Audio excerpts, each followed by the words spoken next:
McClung. And Eric, I heard that Charlie said he gave you the task of trying to make Pocono interesting. Actually, I think it's going to probably be the most and he accepted it. That's the scary part. And you took it on. I appreciate that. But I think it probably will be the most interesting Pocono race we've seen in a long time, just because of the fact no one knows what the hell's going to happen.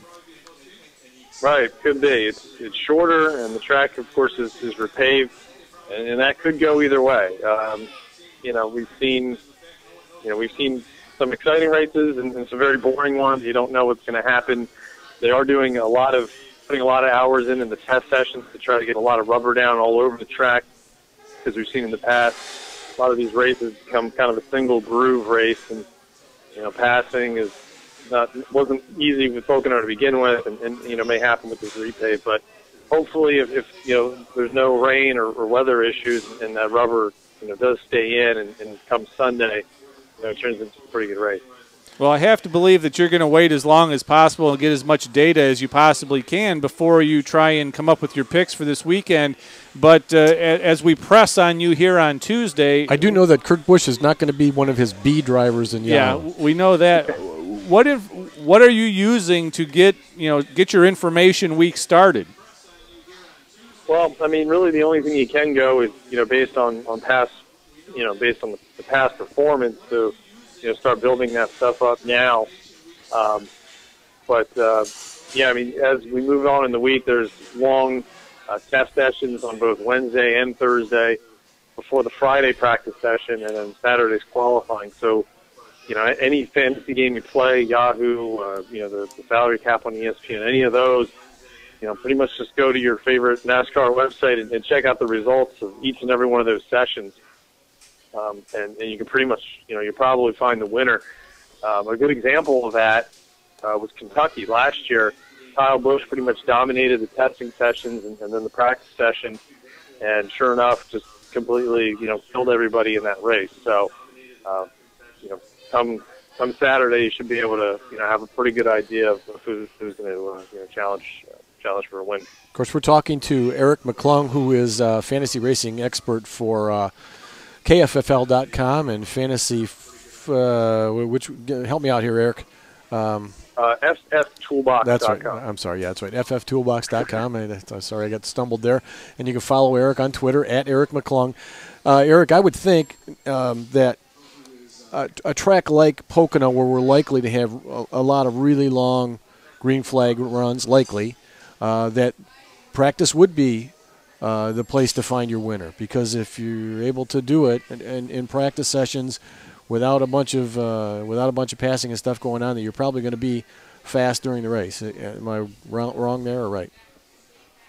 Yeah, absolutely. I mentioned earlier how good Kyle Busch was in those extended sessions that they had for the Kentucky race. Last year, and it turned out it didn't even get passed under green flag conditions in that particular race. So yeah, I was there. Trust me, I was there. That was the most boring NASCAR race I've ever been to in my life. But Did you're you right. find a parking spot? Yeah, we were there early enough, actually. Oh gosh.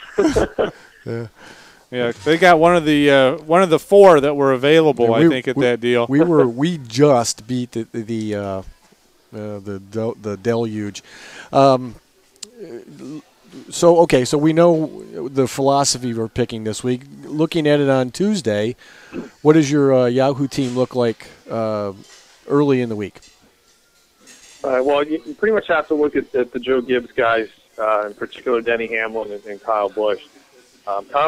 We know Denny Hamlin has been phenomenal at Pocono. Swept those races as a rookie and has been outstanding there ever since. Even last year, even though he did not get good finishes, he ran extremely well. Had some there was an on-track incident, and then in the spring, I believe, and then in the other race, they dropped a lug nut in the pits and pretty much took him out of contention there. But he was still very, very good, just as good as always. He's led 19-plus laps in the last, I believe, 6 races at Pocono. Kyle Busch, however, has not been as good, at least over his career at Pocono, but had kind of gotten to the head of Denny Hamlin. They shared some notes and some ideas, and he's been outstanding. He's finished either second or third in 3 of the last 4 races at Pocono. So those I think are definitely the guys you want to go with on the A list. Kevin Harvick's been pretty good. He's collected some top fives recently at Pocono. So if you want to know, for whatever reason, don't want to go with Busch or Hamlin, I think Harvick is a pretty good option as well there on the A list.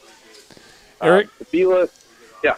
I was going to ask you really quickly, kind of the A-list type of thing. What about our points leaders in this thing? You got Biffle and Kenseth, a couple of guys who have done well this year so far, but haven't necessarily done well at Pocono. Do you look at them any differently because they're top in points?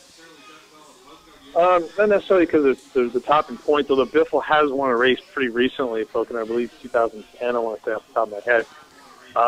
Kenseth is a guy, he's really good on a lot of intermediate tracks. I tend to use him a lot there. He was one of the guys I plugged pretty heavily last week at Dover, did pretty well, finished third. So there's some tracks where he's pretty much nailed down. So I don't necessarily would make a stretch and take him. Now, he is an A-list driver. Biffle, however, is a B-list guy. So I would definitely be more inclined to go that route. We've seen this year already. He's been pretty good on some tracks where he's historically hasn't been, very good at. So, as I mentioned, he does have a win on his resume, at Pocono in the past. So, I'm a guy who's burned through a lot of Biffle starts, so I'm not really inclined to use him this week. I think there's some good alternative options. Truex has been very good last 3 races at Pocono. Ryan Newman as well. Clint Boyer has been pretty not great, but pretty consistent. So I think there's some other options there. But, if you've got 6 or 7 starts at Biffle available in the Yahoo game, I would definitely go that route at Pocono. All right. There you go. That's about as exciting as you So we're going to put you on the spot. We're going to put you on the spot and have you pick a winner. You going to pick anybody besides Denny Hamlin for Pocono?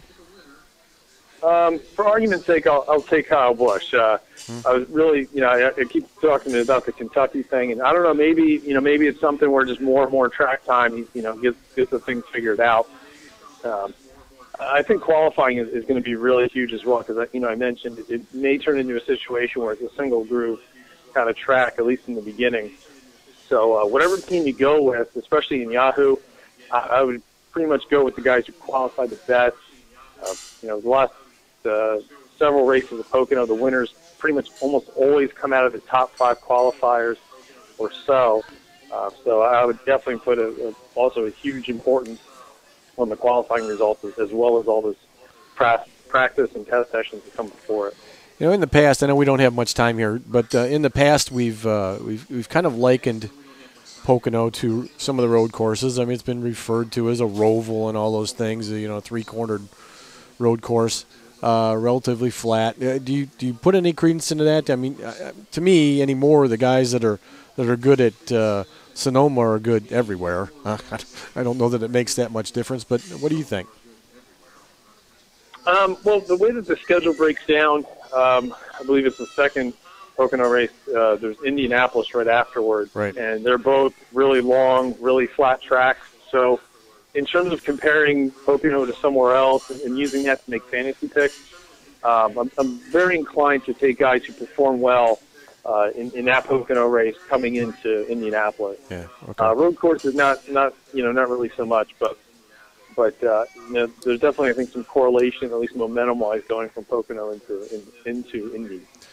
All right, he is Eric McClung. You can read his fantasy racing advice at kffl.com and fftoolbox.com, and follow him on Twitter at Eric McClung, and you'll be able to hear the highlight of this interview or watch it actually on YouTube and our Facebook page and at onpitroad.com. So, Eric, thanks again for your time this week. Good luck with your picks. As always, I know you do really well, so we'll talk to you in a couple weeks. All right, sounds good. Thank you. All right, thanks, Eric. Eric McClung. Good stuff. Okay, who you picking?